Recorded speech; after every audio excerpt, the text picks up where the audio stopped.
Be me, Judith, tenured professor at a major research university. Have spent 2 decades building my career on examining power structures and oppression. Not going to lie, pretty much considered one of the leading voices in academic circles on gender inequality. My lecture hall is packed every semester, students hanging on every word. Today's topic: systemic discrimination against women in institutional settings. The family court system, I tell my class, represents one of the final frontiers where we need to examine how patriarchal structures continue to disadvantage women. Notice one of the guys in the 3rd row, Jack, shifting uncomfortably. He's raised his hand 3 times this semester with "but what about" questions. I can already feel the eye roll coming. "Yes, Jack," I say, not quite hiding my exasperation. "Professor Judith, I was wondering, my uncle went through a divorce last year, and he barely gets to see his kids, even though he's a great dad. Don't men sometimes face?" "Jack," I interrupt, keeping my voice measured but firm, "anecdotal evidence isn't data. What you're describing is selection bias. One case doesn't override the systematic patterns we observe in how institutions treat women." Several students nod approvingly. Jack looks like he wants to say more, but backs down. Good, we can move forward with actual academic discussion. After class, I'm walking back to my office with my colleague Cameron from the sociology department. "You were a bit harsh on that kid," Cameron mentions. I stop walking and turn to face him. "Cameron, if I don't challenge these narratives, who will? These young men come in here thinking that just because they heard about one father's rights case, suddenly the entire system is oppressing men. I'm just saying, maybe there's room for nuance." "Nuance!" I actually laugh. "Cameron, I've been studying these systems for 20 years. I've read thousands of pages of research. The data consistently shows that women are disadvantaged in divorce proceedings, child support enforcement, domestic violence cases. This isn't up for debate." Cameron just shrugs and heads to his office. Honestly, sometimes I wonder how people get tenure. Back at my desk, I'm reviewing my latest grant proposal.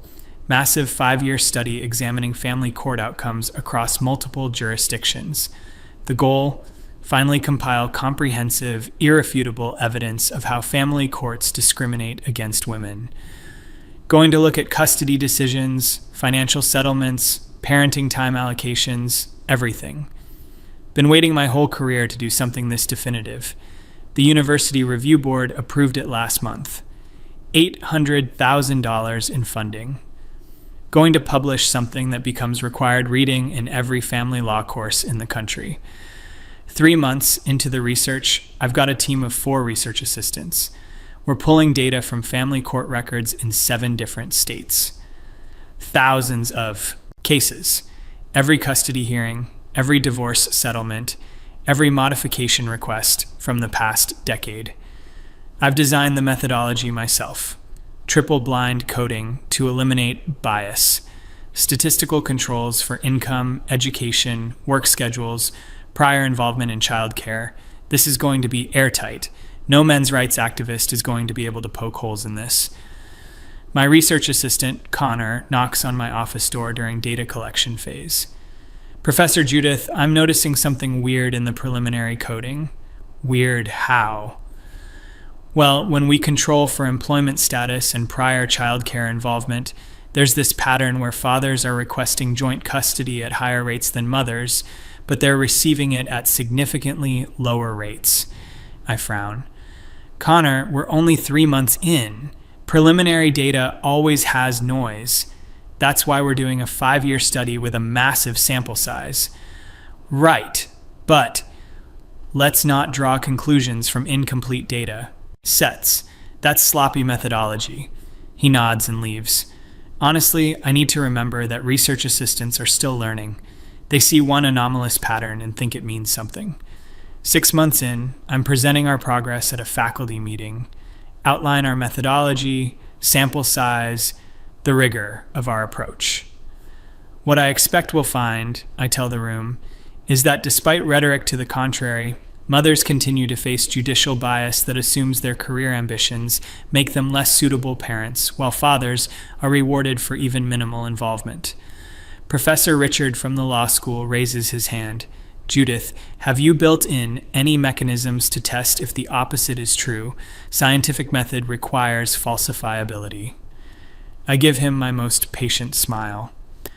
Richard, of course the methodology allows for any outcome, but we design research hypotheses based on existing literature and observed patterns. Every major study in this field has indicated maternal disadvantage. I've seen some smaller studies that suggest smaller studies with methodological flaws. I interject. That's exactly why we need this comprehensive research. Meeting moves on. 1 year into the study, I'm reviewing our first major data analysis. Sitting in my office at 9 p.m., spreadsheets open across 2 monitors. We've now got complete data from 3,400 custody cases. Fully coded, controlled for every relevant variable. I start running the statistical models, expecting to see clear patterns of maternal discrimination. The numbers start populating. Custody awarded to mother as primary parent, 68.7%. Custody awarded to father as primary parent, 11.2%. Joint physical custody, 20.1%. I stare at this for a moment. Okay, but that doesn't mean anything by itself. Everyone knows mothers get custody more often because fathers don't request custody. That's been the explanation, forever. Men just don't fight for their kids. I filter for cases where both parents requested primary custody. In contested cases where both parents sought primary physical custody, mother awarded primary custody 72.3%. Father awarded primary custody 9.8%. Split/joint custody 17.9%. I refresh the spreadsheet thinking there's an error. Numbers stay the same. Okay, but this must be because of work schedules. Fathers work longer hours, they're less available. I add controls for employment status and working hours. In cases where parents had equivalent employment situations, mother awarded primary custody 71.1%. Father awarded primary custody 10.4%. My stomach does a small flip. I close my laptop. It's late. I'm tired. I'm probably missing something. Next morning, I have Connor rerun everything. Double-check our coding, verify our controls. Numbers look consistent. Professor, he says, sliding the printout across my desk. I spend the next week looking for methodological errors. There have to be errors. Check our sampling method. It's sound. Check our coding reliability. 94% inter-rater agreement. Excellent. Check our statistical controls. Properly specified. Bring in a colleague from the statistics department to review my models. Methodology looks solid, Judith. These are robust findings. I thank her and close my office door. Sit there in silence for 20 minutes. 2 years into the study now. I've expanded the research because I need to understand this. Maybe custody isn't where the discrimination happens. Maybe it's in financial outcomes. I start analyzing child support awards, calculating support amounts relative to income, expenses, parenting time. When mothers are the non-custodial parent, average child support order, $3,200 per year. When fathers are the non-custodial parent, average child support order, $6,100 per year. I create scatter plots, run regressions, control for every variable I can think of. Income, expenses, number of children, age of children, parenting time percentage. The gap persists. Men are ordered to pay significantly more child support relative to their income and parenting time than women. I'm sitting in my office at midnight running these numbers for the 5th time. My hands are actually shaking. This can't be right.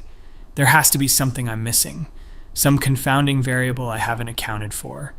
I expand the study again, looking at parenting time allocation now. In cases where both parents requested equal parenting time and had equivalent work schedules, mothers received equal or greater parenting time, 76.4%. Fathers received equal or greater parenting time, 23.6%. I'm analyzing judicial reasoning now, reading through hundreds of case files, judge after judge explaining why they're denying fathers' requests for equal time. Mother has been primary caregiver, even in cases where both parents worked full-time and split duties. Child needs stability of primary home, only applied when mother is seeking primary custody. Father's work schedule is incompatible, in cases where mother has identical schedule. One case, father is a teacher with summers off, mother is a consultant who travels weekly. Custody to mother, father gets every other weekend. Judge's reasoning, children need their mother. I read that line 5 times. Children need their mother. That's not bias against women. That's bias against men. That's literally textbook discrimination against fathers. I close the file and put my head in my hands. 3 years into the study, I'm at a conference presenting preliminary findings. I've titled my presentation carefully, Examining Parental Outcomes in Family Court Systems. Very neutral. I present the data as objectively as I can. Show the custody statistics, the support calculations, the parenting time allocations. During Q&A, a younger professor asks, "So your research indicates systematic bias against fathers?" The room goes quiet. Everyone knows my work, knows my perspective. The data indicates disparate outcomes for fathers in contested custody cases, I say carefully.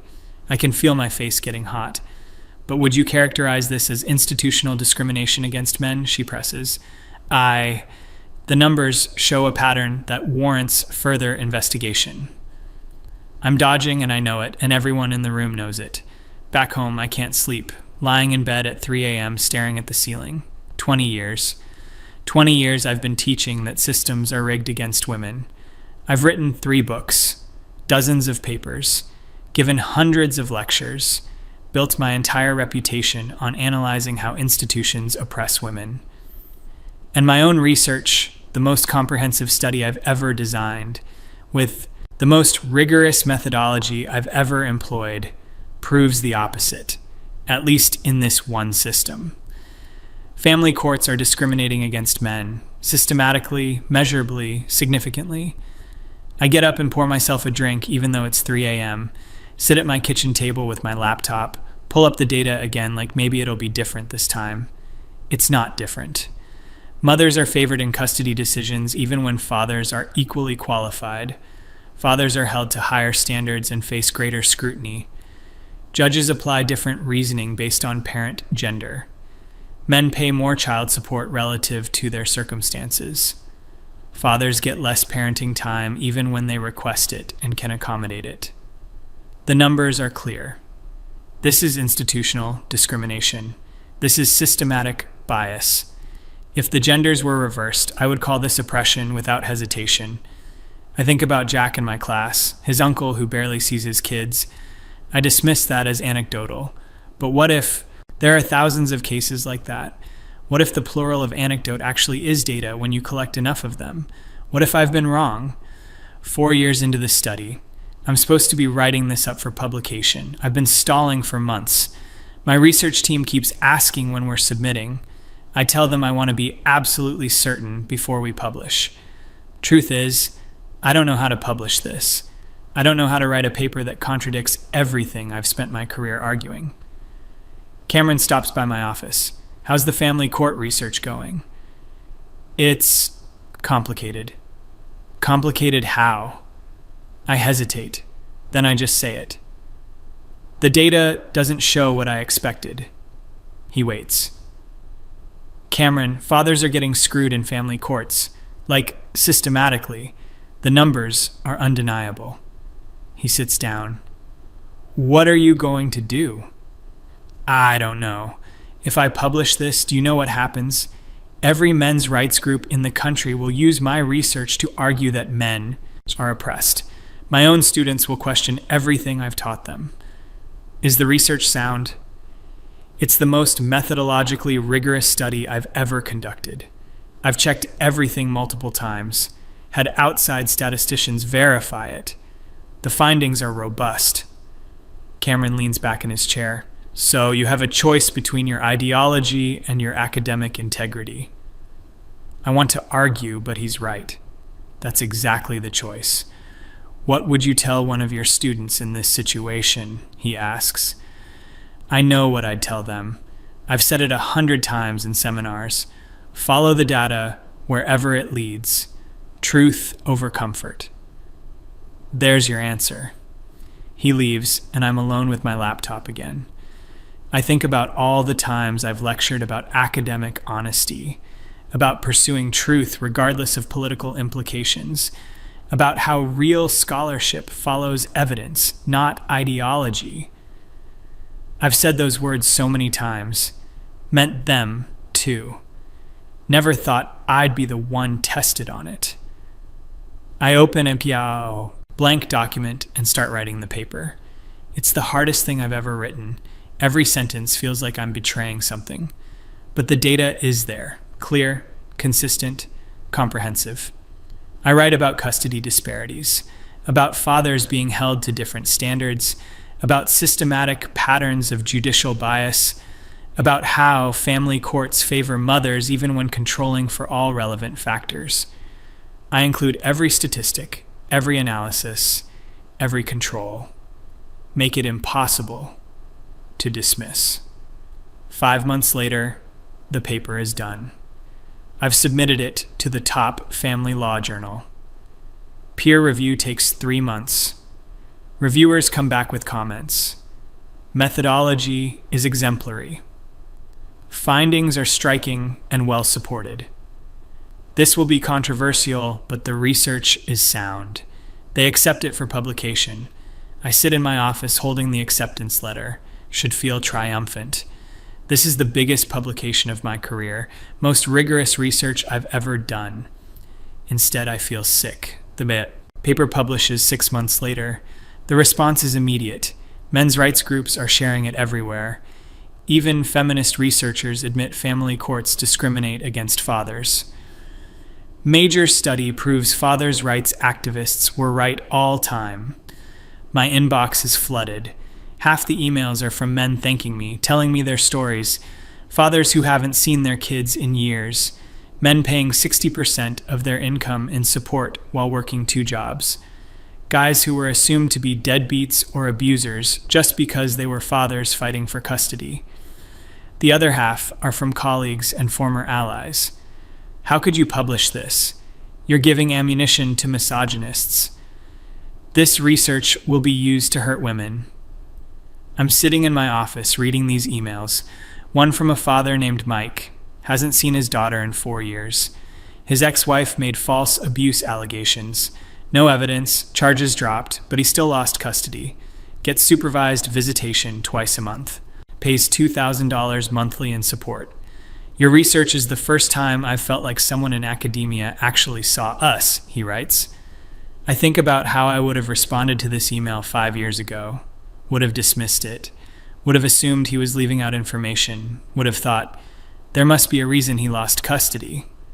I'm teaching my seminar next week. Same class where Jack asked about his uncle. I've completely rewritten my lecture on family courts. Standing in front of the room, I pull up my research. I'm going to tell you about a study I conducted, I begin. I designed this research expecting to find discrimination against mothers in family court systems. That's what I hypothesized based on my understanding of how patriarchal structures function. The students are listening closely. They know my work, know my perspective. The data told a different story. I walk them through it. Every finding, every statistic. I watch their faces. Some look confused. Some look skeptical. Jack in the 3rd row is leaning forward, paying close attention. What this research demonstrates, I continue, is that institutional bias can operate in ways that contradict our theoretical expectations. Family courts, staffed largely by people who would consider themselves progressive and pro-equality, consistently discriminate against fathers. A student raises her hand. Professor Judith, doesn't this contradict what you've taught us about patriarchy? I take a breath. That's the question I've been wrestling with for 3 years. I'm being more honest than I've ever been in a classroom. I think what this shows is that gender-based oppression is more complex than a simple male oppressor, female victim model. Traditional gender stereotypes, women as caregivers, men as providers, get enforced by institutions in ways that can harm both genders. But you've always said, another student starts, I know what I've said, and I'm not abandoning everything I've taught you about analyzing power structures. But I am telling you that I was wrong about this particular system. Family courts discriminate against fathers. The data is unambiguous. After class, Jack approaches my desk. Professor, I just wanted to say, my uncle's been fighting for custody for 2 years now. He's a good dad, works from home, coaches Little League, the whole thing. His ex has a serious drinking problem. He still can't get more than supervised visits.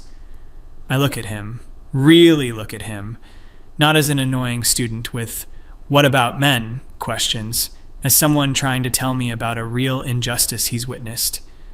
I'm sorry I dismissed you when you brought this up before, I say. He looks surprised. I thought I knew what the data would show before I actually looked at it. That's bad science, and I should have known better.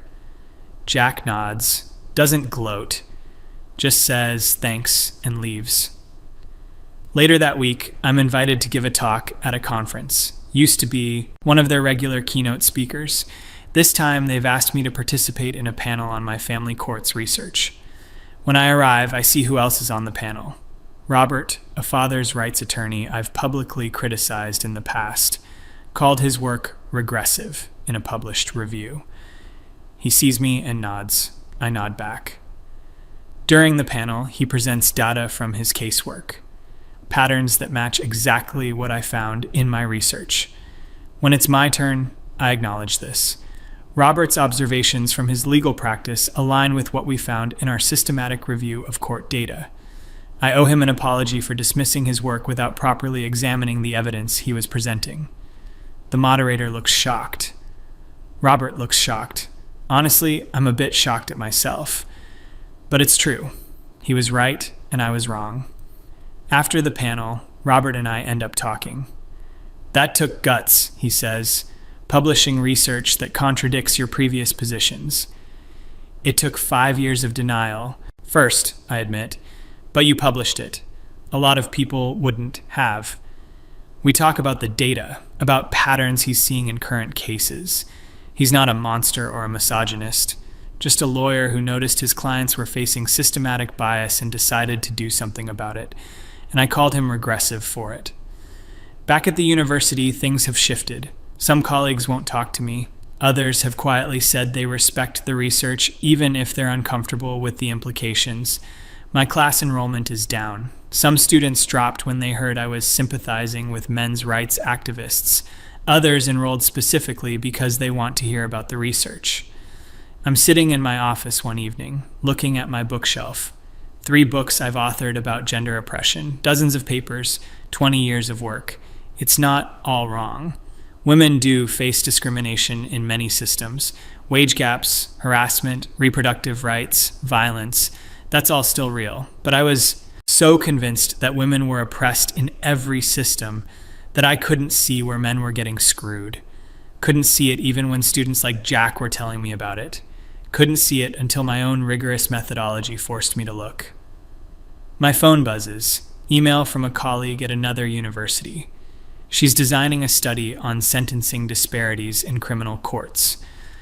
After reading your family courts paper, I started wondering if we'd see similar gender patterns in criminal justice, she writes.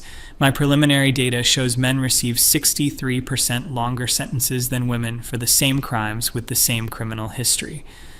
Would you be interested in collaborating?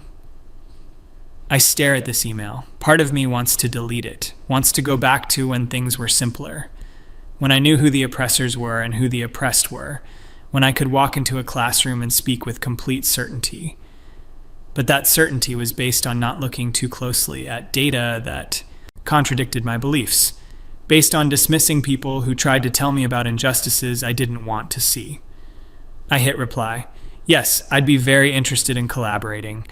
Let's set up a call to discuss methodology, because this is what being a real scholar means. Following evidence even when it's uncomfortable, especially when it's uncomfortable. Admitting when you're wrong. I think about how insufferable I must have been, how certain I was, how dismissive of anyone who questioned my framework. Jack and his uncle. Cameron trying to suggest nuance. Robert's legal work that I trashed without really examining.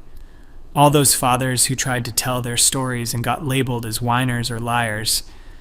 I was so sure I had it all figured out. So convinced of my own righteousness. My research didn't just prove that family courts discriminate against fathers. It proved that I'd been intellectually arrogant, that I'd let ideology override evidence, that I'd failed at the most basic requirement of honest scholarship. The irony is pretty brutal when I think about it. I designed this study to prove men wrong, to shut down fathers' rights advocates with hard data. Instead, I proved them right. With my own rigorous, careful, methodologically sound research. I proved exactly what I'd spent years denying. There's a certain poetic justice in that. Getting hoisted by my own petard, trapped by my own academic standards. I'm teaching a different kind of course now, still examining power and oppression, but with more humility, more willingness to look at complexity. Yesterday, a student asked if systems could oppress different genders in different contexts. I said yes, said that's exactly what the evidence shows, said we have to be willing to see oppression wherever it exists, not just where our theories predict it. Some of my former allies think I've betrayed the cause. Some men's rights activists think I've seen the light. Honestly, I don't think either is quite right.